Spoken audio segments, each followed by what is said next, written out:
یہ جو ایکسپیرینس اس نے حاصل کی تھی مکے میں کہ کسی کے حقوق وہاں محفوظ نہیں ہے، یہ ساری بات کا اس کا جائزہ لینے کے بعد مدینے میں پہلی چیز کی طرف جو رسول اللہ صلی اللہ علیہ وسلم کا جو دھیان گیا وہ اسی بنیاد کی طرف گیا، اسی چیز کی طرف گیا کہ انسانی حقوق یہ فنڈامنٹل ہے انسانیت کی بقا کے لیے، اور وہاں پر انہوں نے پہلا ریٹن کانسٹیٹیوشن بنایا، ایک ایسا کانسٹیٹیوشن، ایسا ایک آپ سمجھ لیجئے کہ ایک ایسا ایسا آئین بنایا گیا، یہ آئین اس سے پہلے تاریخ کے پنوں میں کہیں ملتا نہیں ہے، اور اس آئین کا نام رکھا گیا آئین مدینہ یا میثاق مدینہ۔ میثاق کا مطلب ہوتا ہے جب جو عہد و پیمان کیا جاتا ہے آپس میں کمیونٹیز بیٹھ کے، اور یہ جان کر آپ کو حیرانی ہوگی یہ میثاق مدینہ مسلمانوں نے اپنے طور پر نہیں کیا، بلکہ جتنی بھی کمیونٹیز، جو بھی باقی کمیونٹیز جو جو رسول اللہ صلی اللہ علیہ وسلم پر بلیو نہیں کرتے تھے ایز پرافٹ، انہوں نے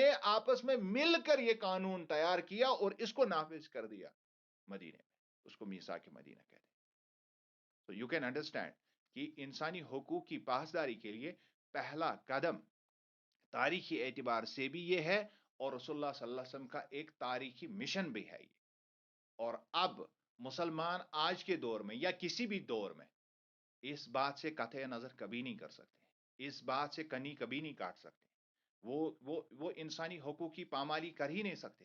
ہم اس نبی کے دیوانے ہیں جس نبی نے پہلا کام مدینے میں جا کر یہی کیا کہ انسانی حقوق کی پاسداری، سب کو ان کا حق مل جائے، سب اپنے اپنے مذہبی فرائض انجام دے سکے وداؤٹ اپریشن، اور یہ میثاق مدینہ۔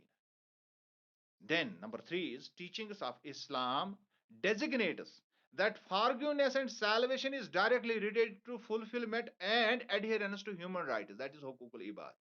اس سے آگے بڑھیے اب ایک نقطہ کہ جو اسلام کی بنیادی تعلیم ہے، جو اسلام کی بنیادی تعلیم ہے اس میں یہ اس چیز کو پہلے ہی ایک طرح سے آپ سمجھ لیجئے کہ نامزد کیا گیا ہے، کس چیز کو؟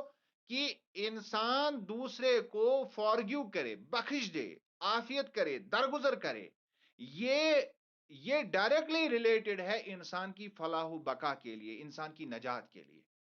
یعنی عفو درگزر کرنا، سوسائٹی میں جو لوگ رہتے ہیں ان کے ساتھ عفو درگزر کرنا، غلطیاں سب سے سرزد ہوتی ہیں، اور اس کو ڈائریکٹلی ریلیٹ کیا گیا کہ اگر انسان اپنی سیلویشن چاہتا ہے، اپنی نجات چاہتا ہے، تو یہ نجات اس کی تکمیل تبھی ممکن ہے اگر وہ کیا کرے گا؟ اگر وہ ان ہیومن رائٹس کے ساتھ یا ان ہیومن رائٹس پر عمل پیرا ہوگا، if he adhere to it۔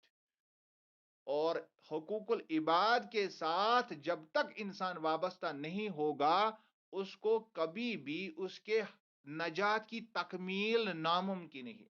وہ نجات کی تکمیل کا مطلب یعنی اس کو جنت نہیں ملے گی جب تک وہ حقوق العباد وائلیٹ کرتا رہے۔ یعنی مختصر الفاظ میں آپ اس بات کو سمجھ لیجیے کہ انسان کا نجات وابستہ ہے اس بات سے کہ وہ عفو درگزر کرے، لوگوں کو معاف کرے۔ کیوں؟ کیونکہ حقوق العباد ہی اصل میں مصیبت بننے والے ہیں آخرت میں، اس کے بغیر سیلویشن ممکن نہیں ہے جب تک آپ حقوق العباد پورے نہیں کریں۔ لہٰذا اسلام نے زور دیا ہے کہ اگر آپ کے ساتھ کوئی ظلم زیادتی بھی ہو آپ معاف کرتے جائیں اور لوگوں کو بھی معاف کرتے رہیں، آپ بھی معاف کریں اور آپ کے الٹ جو کر رہے ہیں ان کو بھی معاف کرنا چاہیے، تاکہ ایک ایسا ماحول بنے جس میں کسی کو کسی کے اوپر جو ہے حقوق رہے ہی نہ۔ اور اس وجہ سے ہمارے اسلاف میں کچھ سیولیزیشن ایسی بھی ہماری اسلامی سیولیزیشن گزری ہیں جہاں پر لوگ کہیں کسی جگہ پر جانے سے پہلے لوگوں کے ساتھ جو ہے، آج بھی آپ نے دیکھا ہوگا کوئی حج پر جاتا ہے تو پھر وہ گھر گھر جا کے معافی مانگتا ہے۔ یہ ہمارا کانسیپٹ رہا ہے، اس میں کوئی فیشن نہیں ہے۔ اب کوئی فیشن کے حساب سے اس کو دیکھ رہا ہے وہ الگ بات ہے، لیکن یہ اصل میں ایک کانسیپٹ ہے، ایک ڈیپ کانسیپٹ ہے کہ جب تک آپ کسی سے معافی طلب نہیں کرتے ہیں تو معافی اللہ تو دے گا ہی نہیں۔ اور میں نے شاید آپ کو سمجھایا فضائل رضائل میں ہم نے سمجھا کہ وہاں پر جو ہے کہ جو ایک چیز ہے جس کے بارے میں اللہ کہتا ہے کہ اگر مجھ سے معافی طلب کرو گے تو میں معاف کر دوں گا، دیٹ از غیبت۔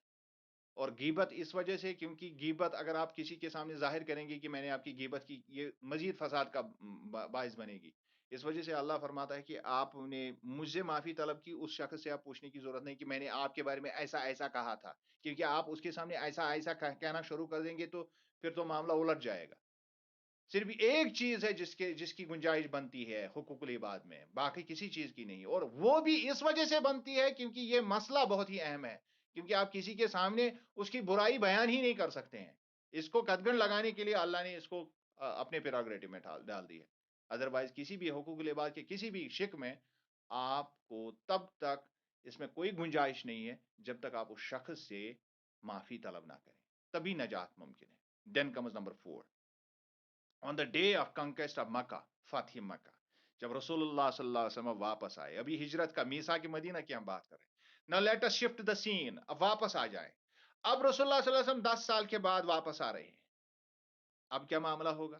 اب وہ لوگ جنہوں نے مجبور ہو کے، جنہوں نے ان پر ظلم ڈا کے ان کو یہاں سے چلے جانے کے لیے مجبور کر دیا تھا، اب یہی لوگ انہی پر رسول اللہ صلی اللہ علیہ وسلم نے فتح حاصل کی، اور اس واقعے کو فتح مکہ کہتے ہیں۔ تو فتح مکہ کے دن کیا ہوا؟ Prophet declared that three important historical rights that later on were enunciated as the parts of UN's Universal Declaration۔ آج جو ہمارے پاس یونائٹڈ نیشنز آرگنائزیشن کی جو universal declaration of human rights جو ہے، اس کے بارے میں آپ گوگل بھی کر سکتے ہیں، دیکھ سکتے ہیں کہ اس میں کون کون سی ڈیکلریشن کون کون سی ہے۔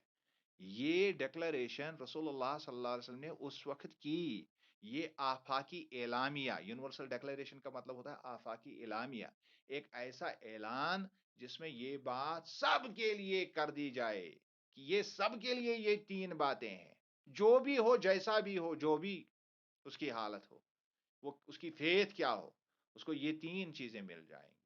تو یہ بہت ہی بڑا اعلامیہ، اصل میں ہسٹری میں پہلی مرتبہ ایک فاتح شخص نے، رسول اکرم صلی اللہ علیہ وسلم نے مکے کے ان لوگوں کے لیے کر دیا جنہوں نے طرح طرح کی تکلیفیں آپ صلی اللہ علیہ وسلم کو دی، جنہوں نے آپ کو در در کی ٹھوکریں کھانے کے لیے مجبور کیا، شیب ابی طالب کی گھاٹی میں بند کر کے رکھ دیا، اور جس کو ہم کہتے ہیں لاک ڈاؤن میں رکھ دیا، آج ہم اس کو اس طرح سے سمجھتے ہیں۔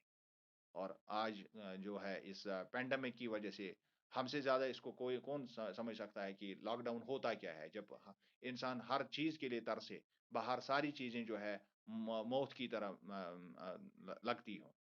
These are the things that Prophet صلی اللہ علیہ وسلم faced، لیکن yet when he came back as a conqueror، اور ہسٹری میں تو ہمیں ملتا ہے کہ جب کوئی قوم دوسرے قوم پر فتح حاصل کرتی ہے تو کیا کیا حشر کرتی ہے ان کی، لیکن جب رسول اللہ صلی اللہ علیہ وسلم واپس آئے فتح مکہ کے دن، انہوں نے ان کے ساتھ کیا کیا؟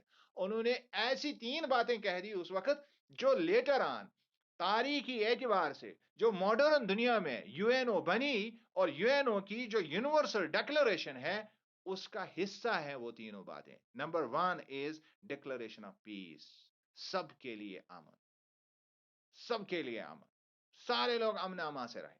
نمبر 2 ڈیکلریشن آف فریڈم، سب آزاد، اور پھر فریڈم کی تشریح، یعنی جو جس مذہب پر یقین کرنا چاہے وہ کریں۔ اس کے بعد ڈیکلریشن آف ہیومن رائٹس، اور اس کے بعد انسانی حقوق، اور یہ واضح کر دیے رسول اللہ صلی اللہ علیہ وسلم تینوں باتیں، پیس، freedom and human rights.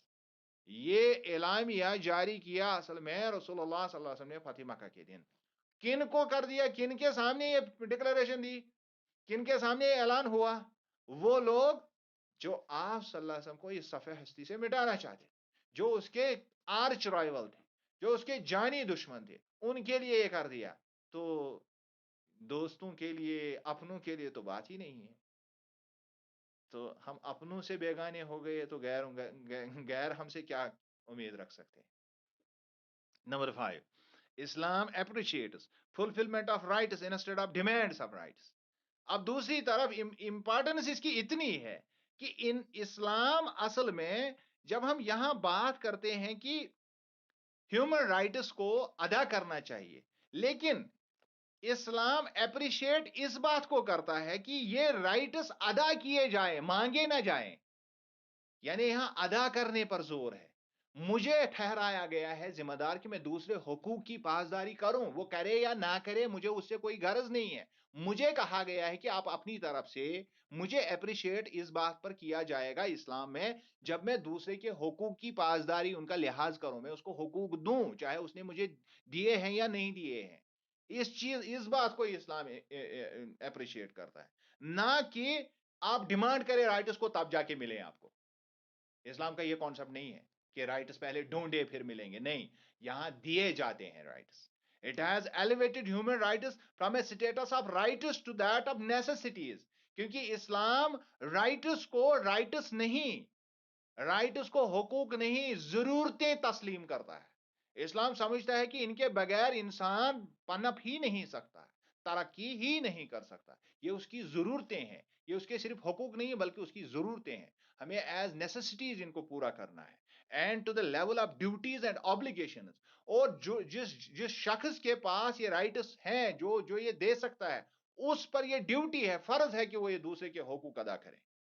Then comes the sixth, the last sermon of the prophet at حجۃ الوداع۔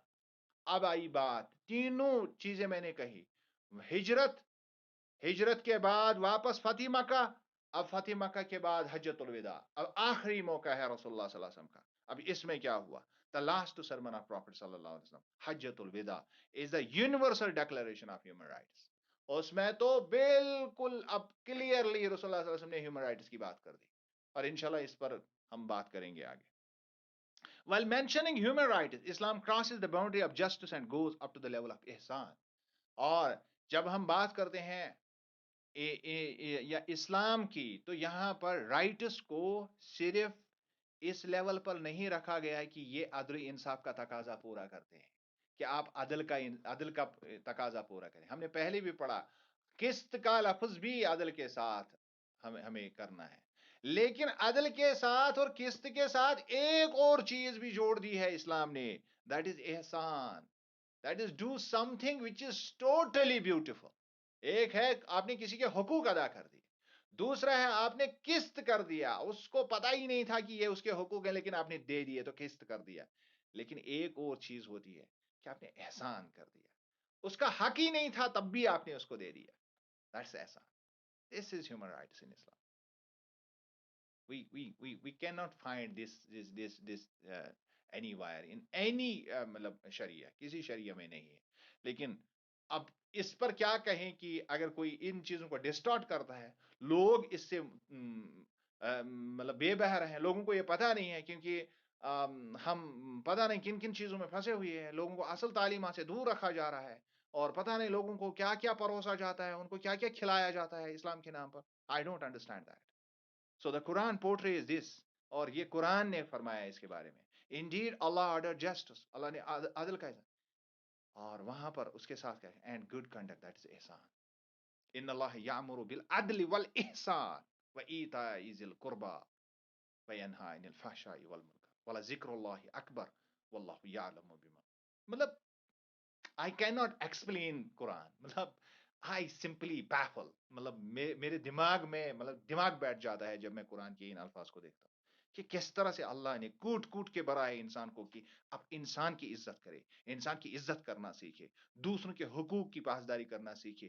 آپ لیٹ گو، اگر آپ کے بس میں ہے، آپ کی دسترس میں ہے، کسی کے حقوق ہیں یا نہیں ہے، آپ احسان کرو، چھوڑ دو، معاملہ ختم۔ ایسا کرو کہ لوگ سمجھیں کہ he has done something beautiful، ایسا کرو۔ Then comes the number 8۔ The basic teachings of Islam is that every person is under obligation to realize the rights of others۔ Basic بنیادی تعلیمات میں یہ ہے کہ سب لوگوں کو اس بات کی پاسداری کرنی ہے، پابندی کرنی ہے، یہ سب پر فرض ہے کہ وہ دوسروں کے رائٹس کو کراس نہ کرے، لمٹس کو کراس نہ کرے، بلکہ ان کو ریئلائز کیا جائے، دوسروں کے رائٹس کے لیے کوشش کی جائے کہ ان کو رائٹس ملے، حقوق ملے، ان ایوری پاسبل وے، ہر طرح سے اس میں کوشش کی جائے۔ Then comes the ninth point۔ Islam enforces to perform the rights of others instead of demanding the rights۔ اسلام اس بات کی طرف تلقین کرتا ہے کہ دوسروں کے رائٹس کو ادا کیا جائے، اس بات تک انتظار نہ کیا جائے کہ وہ رائٹس کے لیے ڈیمانڈ کرے، بلکہ پہلے سے ہی اس کے رائٹس ادا کیے جائے۔ یہاں تک کہ ہم نے اس سے پہلے تو ہم نے کہا کہ رائٹس کو چھوڑ دیجئے، احسان کر دیجئے، آگے بڑھیے۔ Do something beautiful than adl. Do something beautiful than kist. Do something beautiful than